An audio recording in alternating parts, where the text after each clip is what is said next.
Thanks everyone who's joining us on the live stream and who is able to come in person. I'm Joel Kalmanovich. I'm the host, and I'm looking up at the camera there. I'm a Googler, I'm a product manager, and I'm an aspiring parent. That means that maybe sometime next year, if everything goes well, I'd like to have kids, and I start early when I prepare for anything. So my wife and I went to this talk that she found by these characters I'm about to introduce, and they did this talk at Wisman High School, and it was all about parenting, which, you know, is not surprising, that's the whole point, but it was also about psychology, and it was also about technology.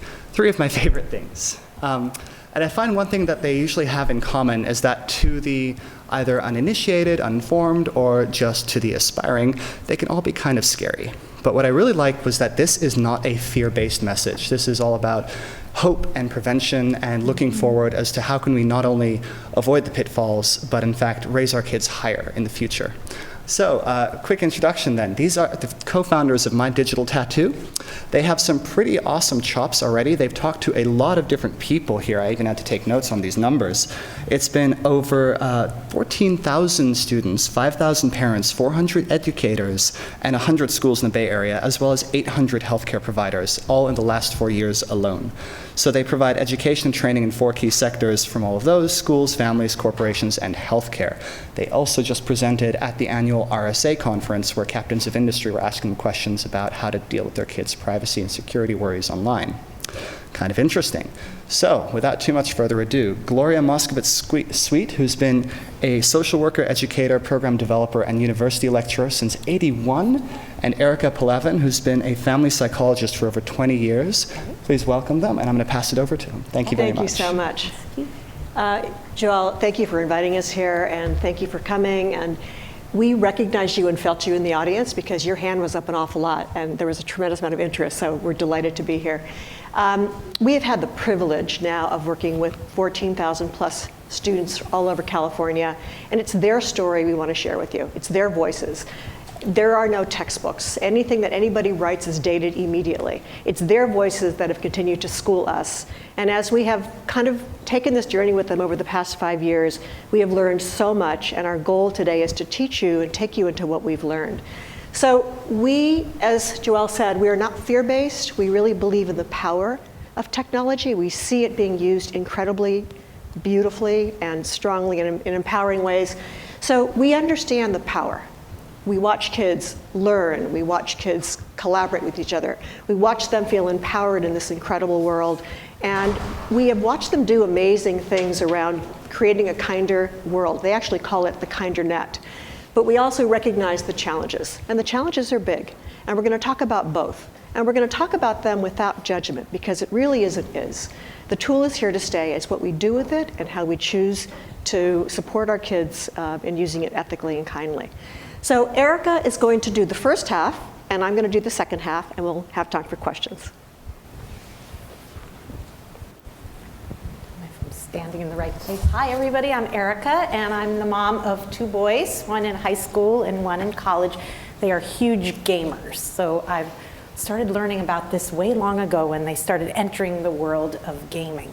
But what I've learned from being a mom the last 20 years of their life is that all the skills that I have offline, being a good parent and thinking about things, really translate into their online world. And that oftentimes we get fearful and frozen about what they're doing online, and if we step back and actually just think about how we parent or how we liked what our parents did to us, there's some beautiful translations. So we're going to talk a lot about that today. I thought I'd start with a story that can help ground us in the importance of what it is to parent in the age of social media or parent in the age of technology. When my son was in the 5th grade, I decided to have a pool party. I was really excited. It was back in the time when I felt like I was the manager. I got to pick all the friends that came.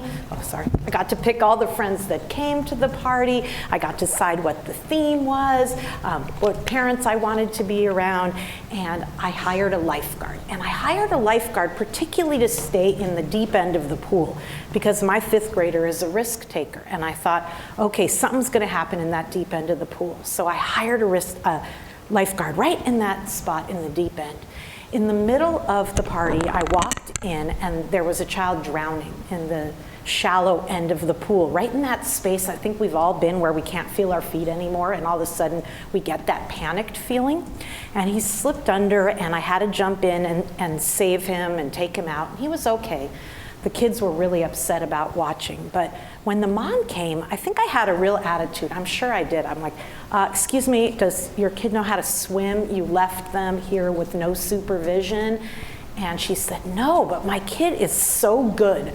He never leaves the step. He never goes anywhere. He just stays in that shallow area. So when she left, Gloria and I started to talk about it, process this, and we realized that it's similar to life in the digital age, that most of the time our kids are in that shallow end doing beautiful things and making safe and good choices.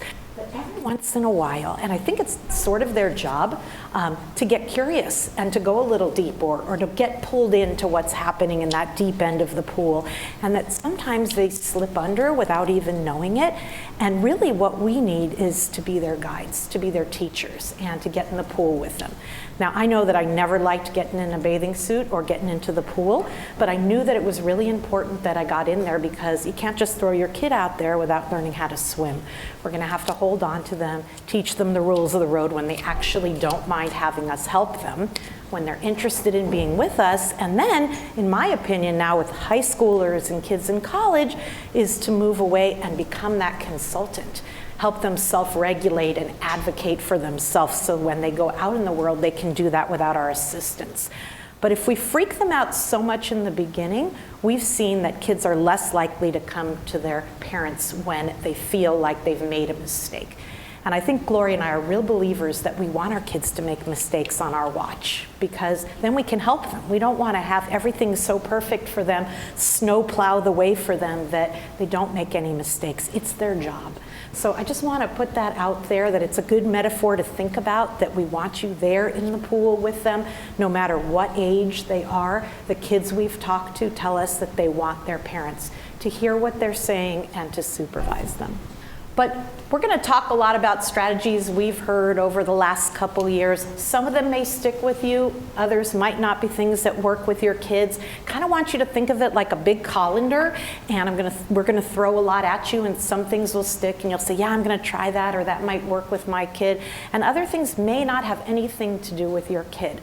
But I think what's important for Gloria and I to convey to you is that you are the expert of your kid.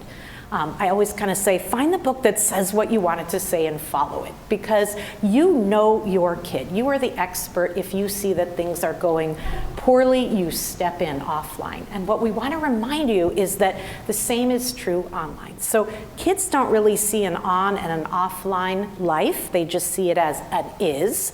They're rarely leaving their phones behind. They're usually attached to them.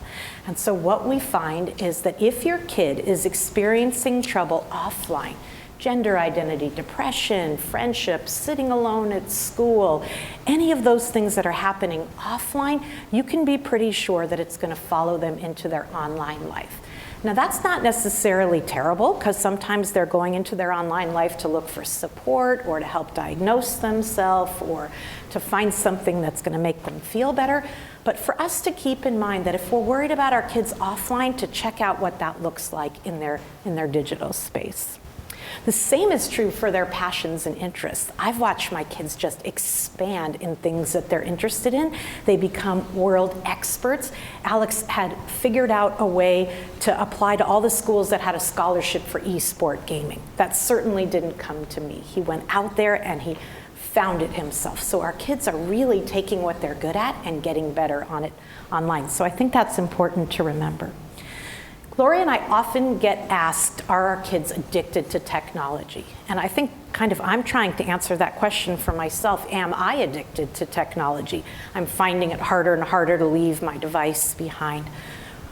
Because we're here for an hour, I'm going to give you our general guiding principle about whether your kid is addicted to technology.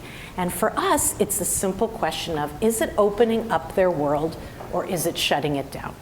So I have one very shy kid, and it opened up his world. He tried on behaviors that he would never have tried offline, and then was able to practice leadership roles and take it offline. He met friends with similar interests, and he has virtual play dates where he feels loved and respected. But we've also seen it where it can close down people's worlds, where they get so invested in finding the next like or feeling relevant that it can close down their world and make things uncomfortable.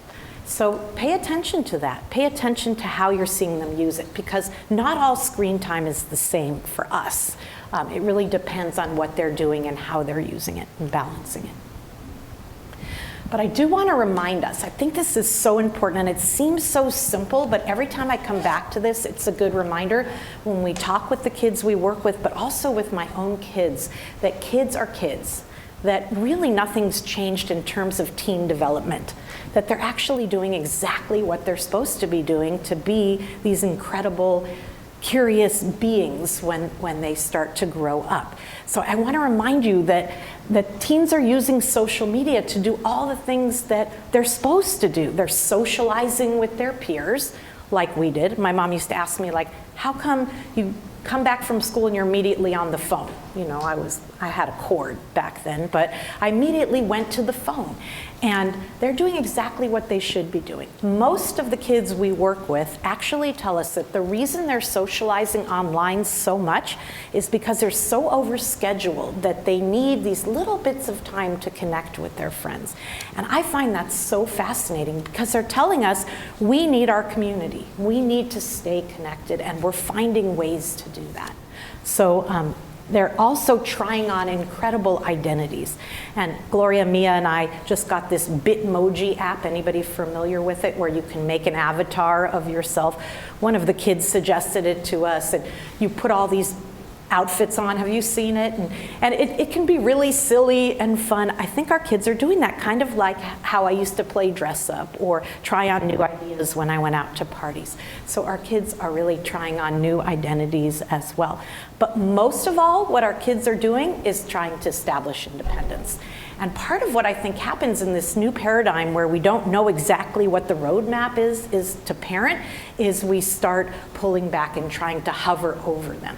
And their job is to keep moving away from us. So if we can do that in a way where we can stay curious and they can start to take those risks and gain independence, and we're not hovering over them, I think we're really giving them the greatest gift, which is to start being critical thinkers. And I will tell you that when we're in the classroom, our kids from ages 5th grade up are going to be the ones to come up with the solutions. When we ask them for solutions about how to manage group texts or how to manage their sleep, they come up with incredible ideas. So we really need to use them and harness their power. But for the most part, I want to say they're really using them in incredible ways. They're using them to connect, to support. We've even seen kids doing causes for other kids in their school. They're using it for schoolwork. They're collaborating. They're creating YouTube videos. I mean, I can't tell you how excited a group of 5th graders gets when we come in to talk to them and are curious about what they're doing, because they're doing such amazing things.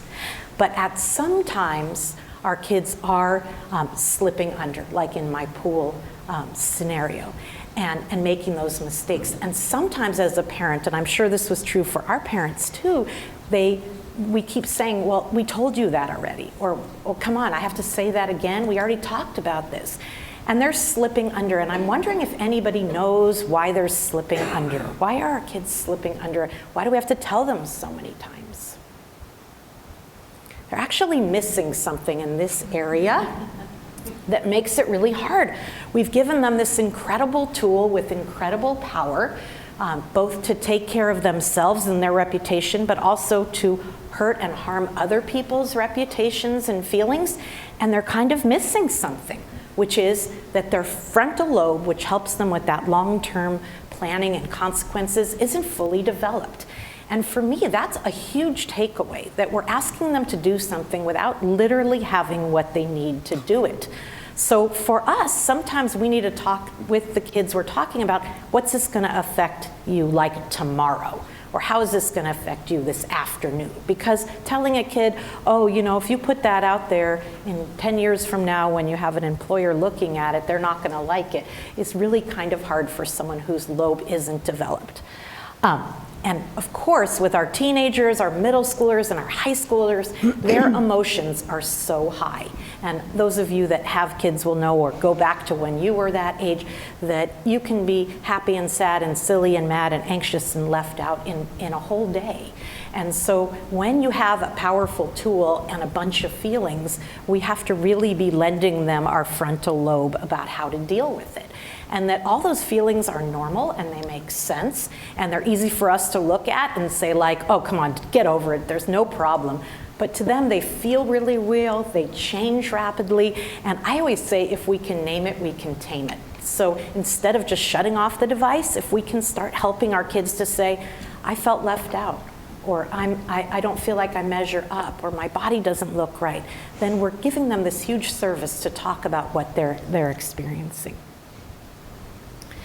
I want to talk a little bit about this evolving landscape. And Gloria and I used to just call it the digital landscape, and we realized that working with kids every day, that really it evolves. As soon as we know about it, something new is coming up. And I think that's probably why we like this work so much, because it's constantly changing and areas of interest keep moving. But I wanted to tell you a little bit about what we're seeing in the last 6 months or so, about what's happening on this digital landscape for our tweens and teens. And I think this actually even relates to us as I think about how I'm starting to use media more and more. The first thing we're seeing is that kids are trying to stay relevant. And many of our kids will tell us that they're trying to curate their life to make it look a certain way to their friends and the people around them. And I just want to take a minute to think about how exhausting that is, to have to lead a curated life, to have to think that there's strategic times that you need to post in order to stay relevant or not forgotten. And that news feed happens so quickly, or those texts come so frequently, that if you miss that opportunity, you're not going to be noticed and you're going to be left behind. Now, this is not true for all of our kids, but many of our kids will tell us that they will put a post up, and if it doesn't get enough likes, they'll take it down. They will tell us that they know their prime posting time, that I get my most likes at 8 o'clock. Or that they feel upset that they spent the whole weekend trying to make it look like they had a life, and no one noticed. So just really sinking into that idea that our kids are having to search to stay relevant, and how difficult that must be. So a perfect conversation with our nieces, our nephews, our kids, our friends, is to talk about how we don't want to define ourselves based on the number of likes that we get, and really kind of going to do what our parents did, which is searching underneath to see what's important and what we like about ourselves without people needing to give us the praise for that. The one on the top is my son, and I put it up there because he is a virtual gamer, and he spends lots of his time in his room in multiplayer environments with people all over the world. He's joined teams all over the world. He has friends all over the world. And I don't know if any of you have had this experience, but if you're on what's called a virtual hangout, you can't say play date once they leave elementary school, but when you're on this virtual hangout, it's pretty incredible. It feels like everybody's in the room. I think when I started, I used to think they're just in parallel play. How can this be any kind of interaction? They're just on their devices. Now I'm seeing that they're interacting as a team, and they're doing what I see is engaging in some pro-social games where they're learning some pretty incredible skills about community guidelines, about friendships, about how to stick up for somebody, about how it feels when someone trolls or being mean to you, and that they're actually doing a lot of this pre-learning as early as 4th grade in games like Minecraft. But most of all, and that corner right is our advisory board, which we go to a lot to look for advice and to run things by them.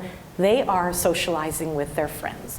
And I think most people would look at that and they would say, they're not socializing, they're all on their devices. And they will tell us, if they looked at it, that they're all talking to each other or sharing or having fun. So a reminder that our experience might not be how they're experiencing, and to talk about that. Does anybody remember this whack-a-mole game? So the thing that I can't believe I kept going back to whack-a-mole as if I was going to figure it out, and I always wanted to get a higher score, and the thing would come up and go down and we would get frustrated. And Gloria and I just thought this was a perfect image to talk about how it feels to stay up to date in our kids' lives with what they're doing online. And I think as soon as we figure it out, they've gone somewhere else. I mean, that's sort of what they're supposed to be doing, right? If we're at the party, they're going to leave. I mean, that's embarrassing. So I don't think our job is really to have to know exactly what they're doing at all times, but our job is to be curious about it, to see trends that are going on, and to ask them about what goes on in each of these sites. And I put the word down, code switching, there, because for those of you, you might even be doing it yourself, because I certainly do, but most of our kids will tell us that they actually have a whole circle of ways that they go and check their media. Like they have their Instagram open, then they'll check their Snapchat, then they'll look at Reddit, then they might do a little Pinterest board or a wishbone game, and that they do this kind of in an order, and that each one of those platforms has their own way of being. And so that they have an amazing ability to code switch between each of those. I just want to talk about the importance of opening up the dialogue. And for me, I always say, be curious, not furious, because I think it's so easy for me to say to my husband, to my kids, like, what are you doing? You're wasting your time. We should be out and going and doing something. Well, that doesn't really set the tone for somebody wanting to tell you about what they're doing. It sets the tone for you telling them to go outside, and then they take their device and go with their device outside. So I'm curious to encourage you to ask your kids, what are the apps that people are using? What do you like about them? To try it on yourself. Today I tried on a new app. It was called Musically? No, it wasn't Musically, but Musically is another good example where we can get on and we can do karaoke and we can be playful and fun and really feel what it feels like to want to do 10 videos instead of just one, and to have a hard time not wanting to fix it and make it better. So the more we enter their world, the more I think we get a sense of what they're doing rather than being mad. So let's take a look at the apps that we're paying attention to. Now, our kids have moved away from Facebook. Any idea why they moved away from Facebook? We're on it, right? Or grandmas are taking selfies. Our kids will tell us, though, that because you're on it, they'd like to ask you a favor, which is to stop posting pictures of them without their permission. And I think that's important because it becomes part of their digital tattoo, but we're also asking them to do that with their friends so that the digital drama decreases. So kids will tell us, like, I really don't want that picture of me in the bathtub nudie when I'm 12 and it says, like, where have the years gone? That they really want you to model and ask them for permission. I'm just thinking that all of these apps for me have good intention. I don't think any apps are created to be mean or bad. What we know is when teens go anywhere in a large number, that things get sexual and that they push the envelope. And so I guess I wanted to talk just briefly about each of these, maybe just not all of them, but about what kids are finding amazing about them, but also some of the things you might want to start talking about or thinking about when you're talking about these apps. So they are moving away from Facebook, like we said. They check birthdays there. They may check maybe communication with relatives, but it's not the space that they're hanging out in. I wondered if anybody knew, let's just pick one of these up here. Anybody know Kik? Yeah, so what do you know about Kik? It's a messaging app. Yeah. So we love it that it's a messaging app. We love it that it's free and that kids can get to use it. And what we also know is that when you take your kid's phone away and you think that they're not going to be texting anymore, that they're getting the free Kik app, yeah, and then they're able to use that. I'm also going to point, I got the 5-minute sign, that the right is called Followers Plus. What I think is interesting about that is that it takes analytics of how you're doing with your postings. I want you to think about that with your kids to see, did someone unfriend you, did they not, what's my top post? Really to talk about that's really important. Uvu is that group chat where our kids get to be together in a group formation. Anytime we're in a big group, we run the risk of mean behavior happening. Periscope and some of the other live apps are a place where we're seeing a lot of problems because kids aren't really thinking with their frontal lobe, and so they're exposing things quickly in the moment and not pulling back to think about it.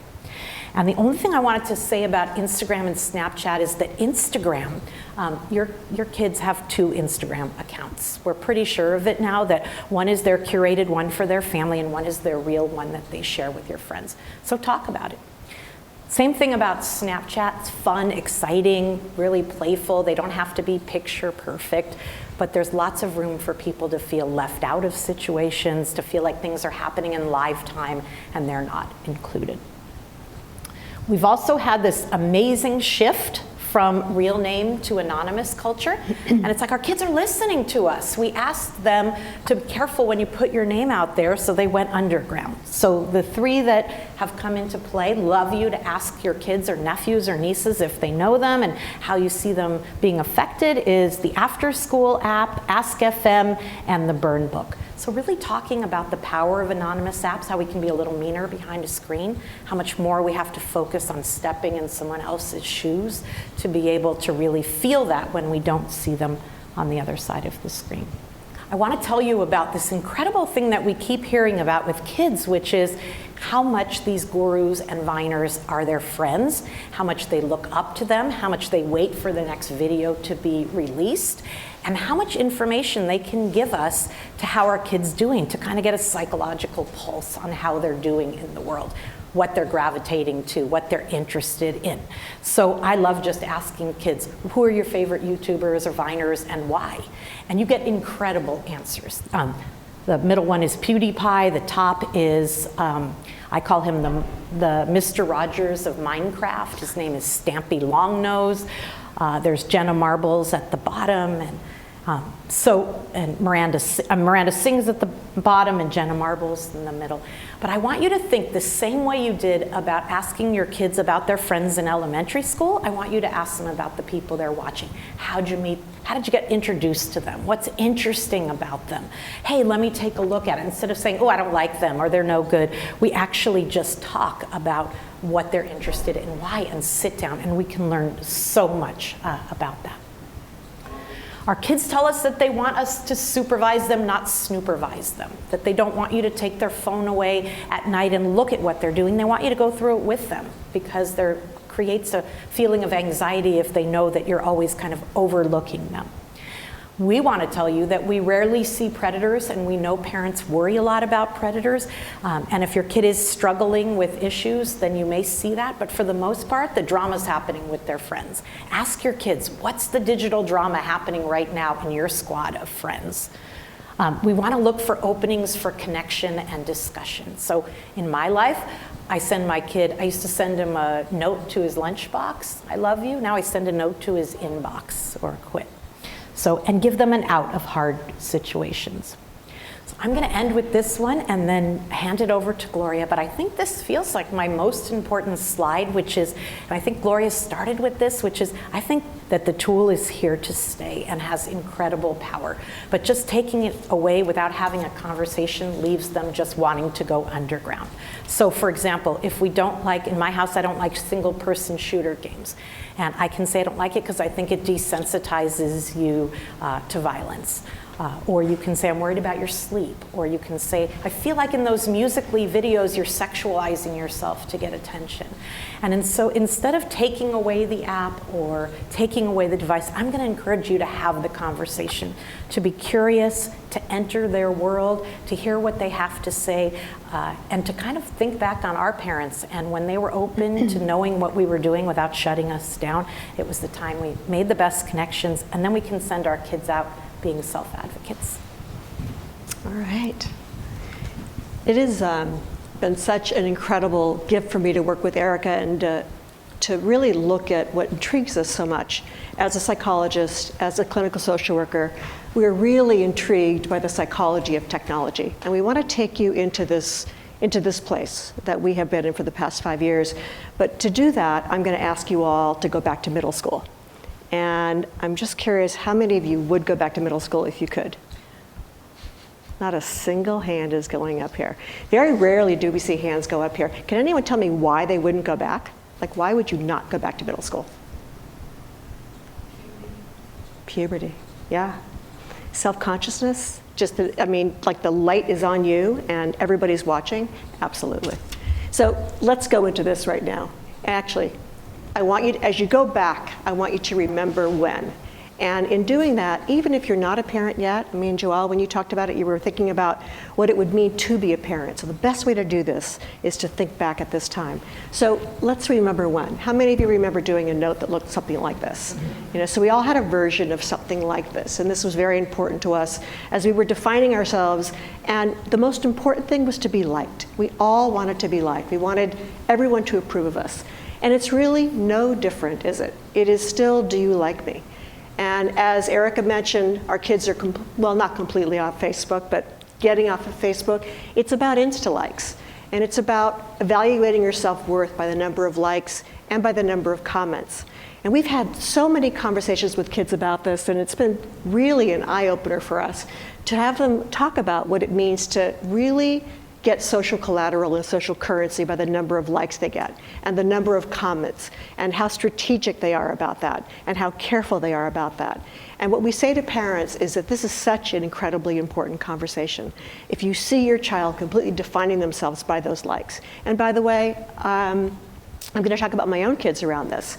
You know, when my oldest son would say to me, in spite of my best self, at the age of 29, I cannot stop looking at how many likes I'm getting on Instagram. So we all know that pull, and I want you to imagine that pull on steroids, because for kids to be liked in middle school is what they are all about.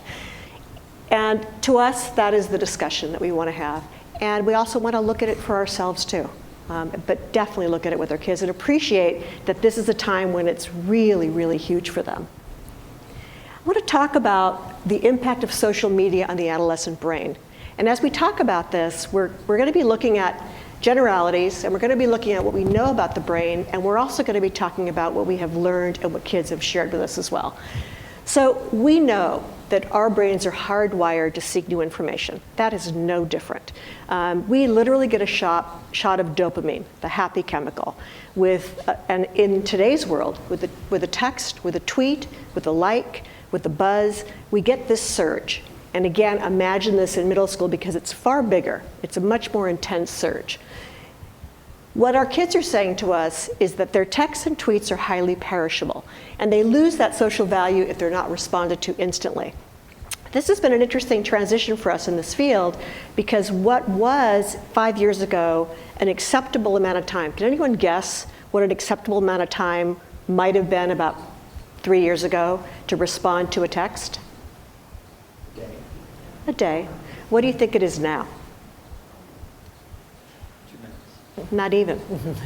It's, for many of our kids, they talk about wanting an immediate response. And if they don't get an immediate response, they will think that something has happened, like dreadful, to that person. They've even said to us, maybe they're dead. We've heard kids say that. Or they think that they've done something terribly wrong, and therefore that person's not responding. So that response time has shifted enormously, and I think it's shifted for every adult I know as well. I mean, there's no question about that. They also let us know that the fact that it's highly perishable makes this device so incredibly important 24/7, because they're not in the know if they don't have it. They often will say to us, if I don't respond to a friend right away, she's going to think I'm a really bad friend. And that means my call is to be 24/7 and always there. And that imperative is incredibly important to look at because that's a really tough way to live. And we see a lot of our kids, I would say, well, it's not just our girls, it's girls and boys really struggling with this issue of being always on. Let's continue thinking about what this biology is, and let's look at some of the chemicals that are going on in the brain. Dopamine is one of these key chemicals that we know about scientifically, but we're also hearing about it a lot from our kids. Of course, they're not talking about it in terms of dopamine, but they are saying it feels really good to connect. It makes them feel like they are really in the know, and they are really loving that constant connection. And we're talking about brain chemistry because it's dopamine that gets stimulated by tiny bits of new information, which is exactly what social media is. So we can see the pull for this. And then we're also talking about oxytocin, which is what's called the cuddle chemical. And it releases a feeling of goodwill and connection. And that's what the comments are about. That's what the likes are about. And that's what's really getting highlighted in the brain of an adolescent. And not just the brain of an adolescent, all of our brains. So between dopamine and between oxytocin, it's really hard to stop wanting more. And we can really see that pull that our kids are experiencing, and by the way, that we're all experiencing. I mean, I don't know anybody that is completely honest that wouldn't say, I'm feeling the tug of this as well. But we know that for our kids, because of their brain chemistry, it's more so than it is for adults. So that's our advisory group again. And with that in mind, with sort of the brain, very brief look at brain chemistry, would you say that kids are addicted to devices? And I'm just curious about a show of hands. How many of you would say kids are addicted to devices? Okay, so some hands are going up. How many of you would say you're addicted to devices?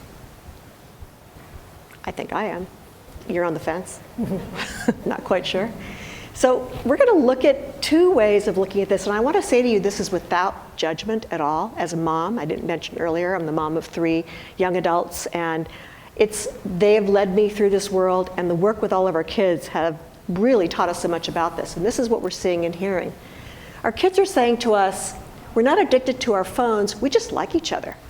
And in an overscheduled, intense world where there's so much expected of them and they have to move so quickly, those times that I remember of just space where I could ride my bike and no one was watching me and I didn't have to text my mom. I can't even imagine that as an adolescent. Those days are over. So what it means to be tethered to their parent is huge, and they are missing that, and they really don't have that time to play the way they used to. So they're using a device to connect and to play, because that need to connect is no different than what any of us had. What we also have seen very clearly is face-to-face conversation begins where digital ones end, and vice versa. That there is no on or off. It's exactly the same. It's one world. And that both really contribute to that formative development of identity. They're both incredibly important. So that's sort of one perspective in looking at this. And then we're also seeing another. We talked about the power and we talked about the challenges. And so I'm going to look at the challenges right now. This is a quote from one of our 12th grade students. You're not alone when you're on your phone. And we're seeing that ability to be alone really shifting. And I know when I take a walk, I very rarely see someone alone anymore. I mean, there is a device going on. There's a full conversation happening. So we are struggling with what it means to be alone. And that's an interesting issue when you think about invention, and new energy often comes out of that alone time. And we're seeing less of that now. And that's an interesting thing to ponder on. So again, this is our advisory group. And if we look at them, we see sort of, this is a very typical discussion with our kids, and you see them kind of on there's a phone there's conversation, and you see a head down, and that's not uncommon at all. And what we are hearing and what we're seeing from our kids and from most people, and here's a conversation we had with one of our kids, a quote, "If a phone is on the table, I will keep my conversation light, knowing I don't have full attention and that at any minute someone will be distracted."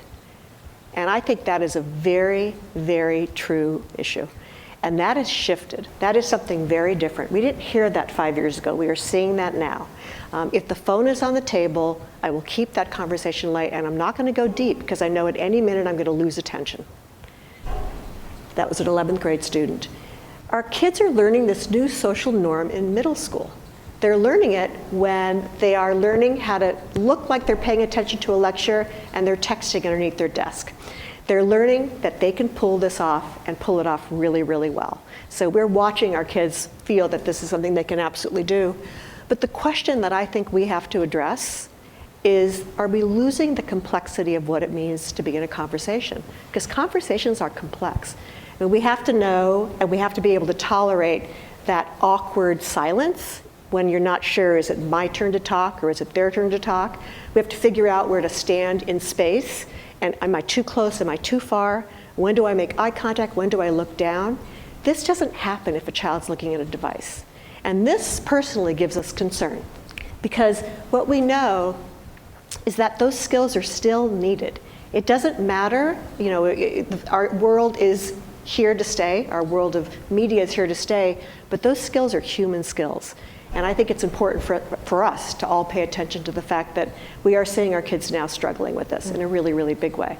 Many of them are telling us that they would much rather text than they would talk, because they can control the conversation. And if they're talking, they've lost control of the conversation. And I think that's an interesting thing to pay attention to. Has anyone seen this photograph? I would imagine some of you have.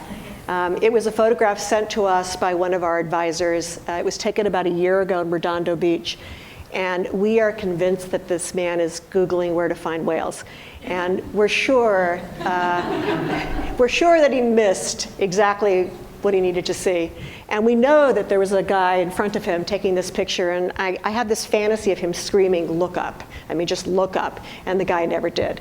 So we are tethered, and you all, most of you raised your hands in terms of your own tethering, and our kids are very honest about that. We're tethered to our devices. Our kids are tethered to their friends.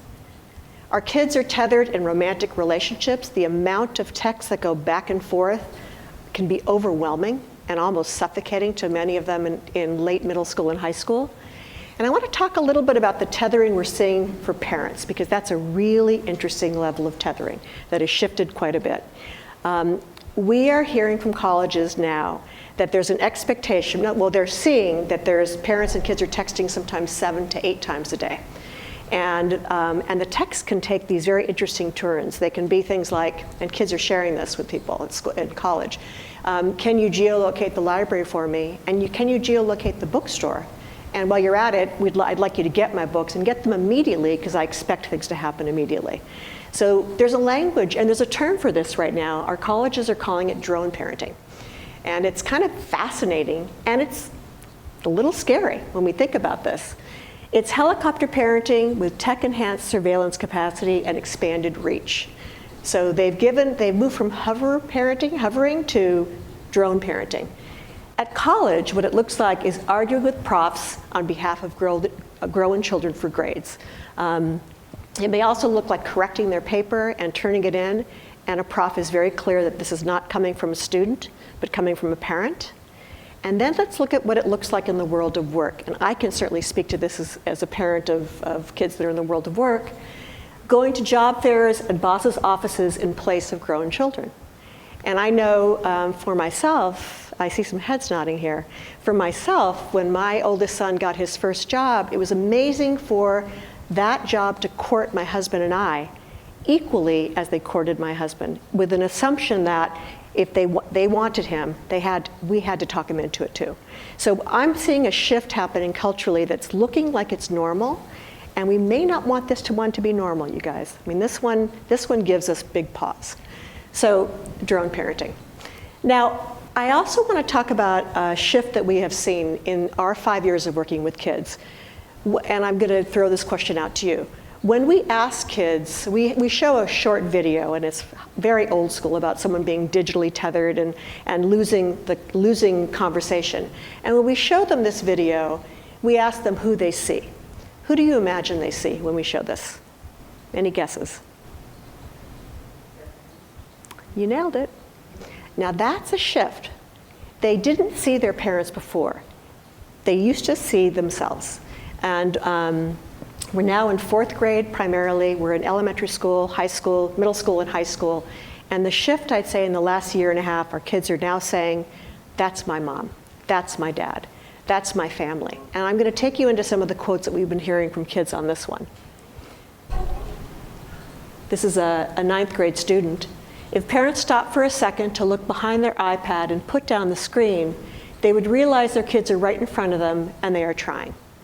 And that's really pretty intense quote. We often present this in many ways in 4th and 5th grade, and it's amazing. Kids are shooting up their hands and they're sharing strategies with each other on how they can bring their parents back. And here are some of the strategies. Well, one child said, I see my dad 2 days a week and he's always on his iPad. The bottom are the strategies kids are sharing with each other about how they pull their parents back. I shake them, poke them, pinch them, bribe them, yell at them, wave a piece of paper in front of their face, grab their phone away. Our newest one that we heard is call them by their full name, which we thought was hysterical. Put my face in their face until they see me. But the one that really concerns us is that I give up.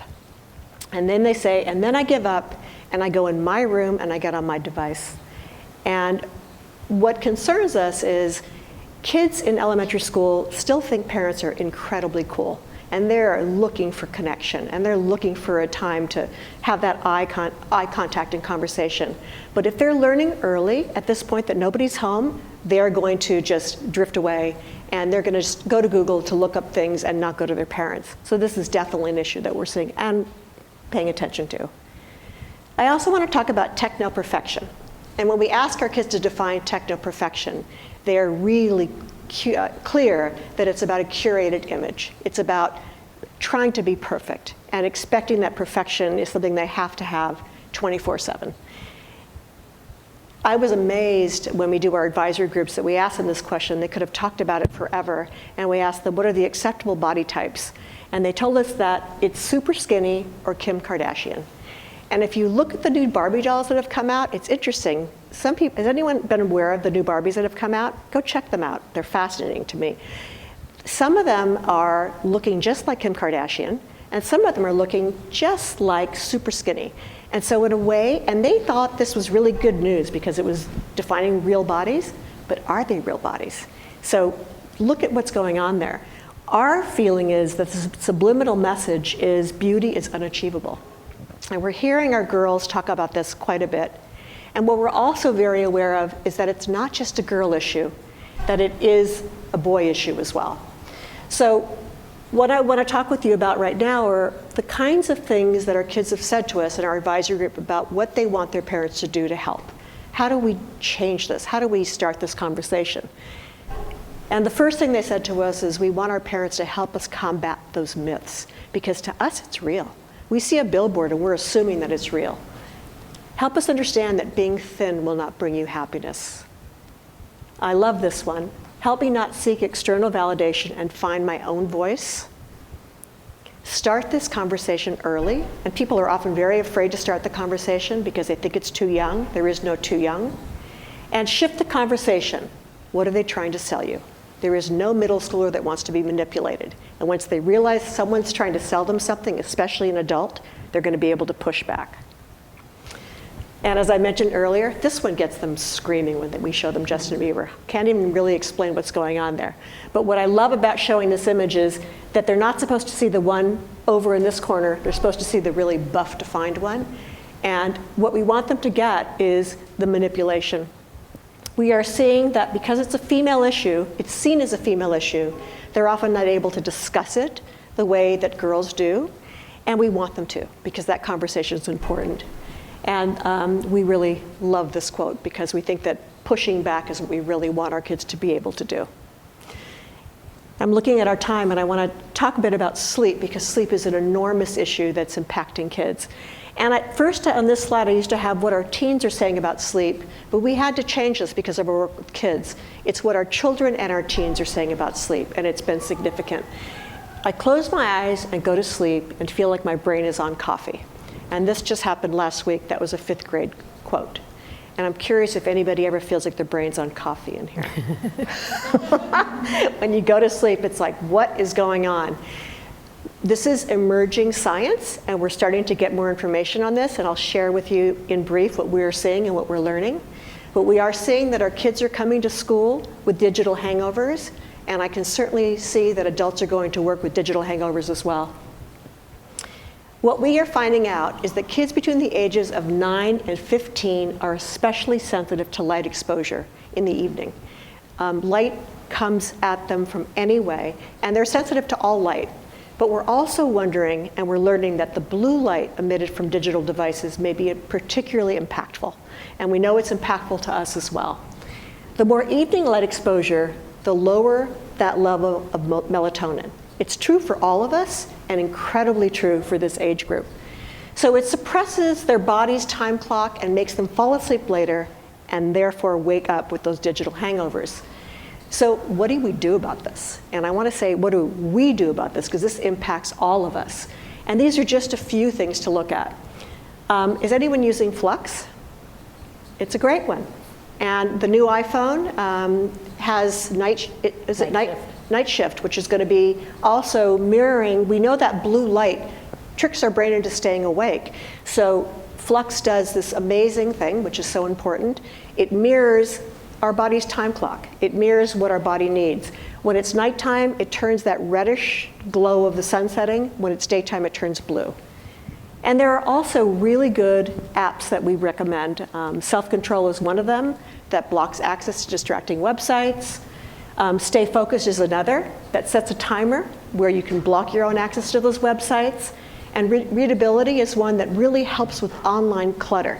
It's amazing we're having to develop these tools to help us not get distracted, but we have to. And we have to really support our kids in doing this as well. And then finally, when Erica and I are in schools and we're really challenging parents, we're encouraging them to change the norms around 24/7 connectivity because we're all feeling it. So what are the skills our kids are going to need in the future? We know that it's the ability to work cooperatively and collaboratively through network communication. I mean, we see it, we're living it right here. Collective intelligence, crowdsourcing. And it's that very sharing, tweeting, constant updating that's preparing them to do that work. I mean, it's that thing that worries us that is so incredibly important. But here's the paradox, and here's the piece that we have to look at. With the world at their fingertips, it's the ability to tune out the noise, because there's an awful lot of noise out there, and engage in technology with awareness and balance that's going to cause us to be able to succeed in this world. So that's the piece that's so incredibly important. And I want to share with you that we are really at a place right now, after working with 14,000 kids, and we're moving very, very quickly and expanding. We are looking for partners, and we are looking to expand our reach to organizations and to schools, particularly where kids can't afford this. And we feel that everybody needs it. We want to introduce our executive director, Mia Walker, who is a former Googler. And we will be here for conversation and really look forward to talking with you if you have any strategies and ideas about this. Thank you so very much for coming. Thank you for inviting us, Joelle. Thank you, guys. How do you define acceptable usage of a phone? And the question came in two parts, and I love it, so I'll read them out verbatim. One is it okay to take away phones for bad grades? And as a follow-on, is it different when they or we use the phone just to research things, like, oh, let me Google that, to pick up the phone and check it out, that kind of thing? I want to say something about taking the phone away for bad grades. The danger of doing that is creating the forbidden fruit. I mean, if we take it away as a punishment, if you really want to make someone fall in love with something, make it the forbidden fruit. And I think that technique is doomed for failure. Personally, as a parent, I don't think that works very well. That said, there's absolute need for limits, and our kids desperately need our limits. Do you have any other thoughts on that? Yeah, thinking the same thing. And that sometimes being part of a conversation ahead of time, some preventative work, talking about a contract or pointing out what you're noticing, that their grades are slipping or that they're acting inappropriately in their conversation, is a better way to talk about it than just grabbing the device away, because we will often hear kids say, oh, I just get a free count and use my friend's phone to text, or I have a dummy phone that I give my parents and they don't remember. So I also want kids to really understand that our bodies are not meant to multitask, that we don't do it very well, that our bodies are in desperate need of sleep, and none of us do this well. I think that parents have to model this. I think that if we just direct kids, what we're also hearing from kids is parents will say to them, get rid of that device, and as they're saying that, they're on their device. And so that will not bode well. They're really watching our behavior far more than they're listening to us. So we have to really be willing to model it. And that may mean, and some families are doing this, it's 10 o'clock, all devices are down, including ours. Not easy, but that is effective. In my house, we have forced family fun, where all the devices have to stay at home and we all leave. Just really carving out those digital-free spaces where kids feel like or families are feeling like we're being heard and that they're important. Yes, it's a great idea for everyone to put their phones down at 10 p.m., but how do you reconcile that with the needs for kids to stay in touch instantly with their friends who don't put their phones down at 10 p.m.? We're in an interesting time right now. I mean, and I think as parents, we have to come together and work as communities. I mean, that is not easy to do, and yet it's so important to do. I mean, I think we have to model it. I also think it would be so great to have a community conversation and have other parents doing it too. But I remember as a parent being told, you're the only mom doing this, and I'm so angry at you for doing that. And it's okay to have that anger because we're really helping them out of a jam. What kids say to us privately, they don't want us to share it with parents, but I am exhausted and I want off that group text, but I can't tell them, but I'm gonna let you know. And I'm not gonna tell my parents, but you're helping them out of a jam. So I'm encouraging parents to set limits.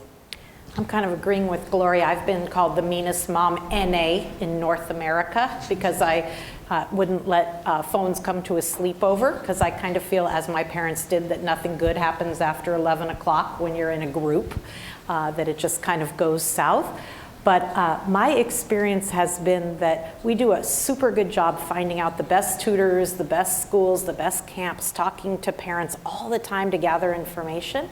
And that if we could use that same curiosity and connectedness to say, hey, you guys, do you remember when our parents wouldn't let us call after 9 o'clock because it was rude, or answer the phone during dinner? And it was just an is, right? And so I think the more we talk to other parents in our kids' friends groups, or to help them do what Gloria said and realize, like, we're not doing it to be mean. We're doing it because these devices are tricking your brain into believing it's daytime and you don't feel good, and getting at that. How many kids actually want to fight distractions? From this questioner, when I was a teen, I didn't really notice when I was tired or distracted, and I didn't think getting A's instead of B's was worth the extra work anyway. No kid wants to fight distraction. I mean, they're not even feeling distracted. I hope I'm hearing this correctly. No child would say to you, they would all say to you, I am amazing at multitasking. I could do 20 things at once. I can do whatever. I mean, but we all said that too, right? I mean, I said I could do whatever at any time because that ability to recognize that they can't isn't there yet. So we have to be the ones to say, you know what, I'm going to help you with this. It's really not about getting A's. It's more about staying healthy and sane. I mean, we can't survive on 3 hours of sleep, and I know some kids that are trying. We've heard teachers say that papers are coming in at 11:30, 12:30 for fifth graders because they're getting so distracted. That's not working for anybody. You have to get their pain point, and right now what we're noticing in the classroom is group texts are a pain point. That they go on to several group texts and then hundreds of K, what's happening, you know, just flood their inbox and the bings and make it hard to go to sleep. So I put it back on them, like, what can we do about this? What do you guys think you can do? And they come up with amazing strategies. So putting it back into their hands to help and hitting their pain point really works. That's a great segue to the question I had for you guys, which is, do you know of or organize or anything, groups or meetups for discussions among parents or between parents and kids, or even among kids with your advisory panel or anything, where people can go in and share and develop their solutions? I love that question. We're seeing that popping up all over. So we're seeing schools, when we go to a community and we present to schools, we're seeing parents afterwards going, we're going to start something and we need to start it now. And they come together as parents to, no differently than we came together around other issues, as an opportunity to discuss. Some of our most effective work has been working with parents separately and kids separately, and then bringing everybody together to share strategies with each other. Really powerful. So often it starts small. It's often parents going, I'm lost, and then coming together with other parents who equally feel that way, and then just starting that community conversation. I love what you're talking about, because we spend most of our time talking about facilitating conversations about how it feels. And I love the idea as we start to expand our program bigger to talk about what can we do about it? How do we work as a collective community to create a kinder internet where we have incredible power and we can do great things. And I would just love people to come to us with ideas and to help these kids facilitate their own. So Joe, I wanted to say something about our conversation after we met you. I'm like fired up about parents before they have children saying, we want to do something now because we're concerned. And some of the current research, the new research that's coming out around attachment is a little scary. So we are encouraging parents to talk even before they have kids about how they want to deal with this world. So this conversation is incredibly important. Okay. Well, thank you both very much. We're just about out of time. Really appreciate you guys coming down to Google to give us all a talk. Thank you all. Thank you.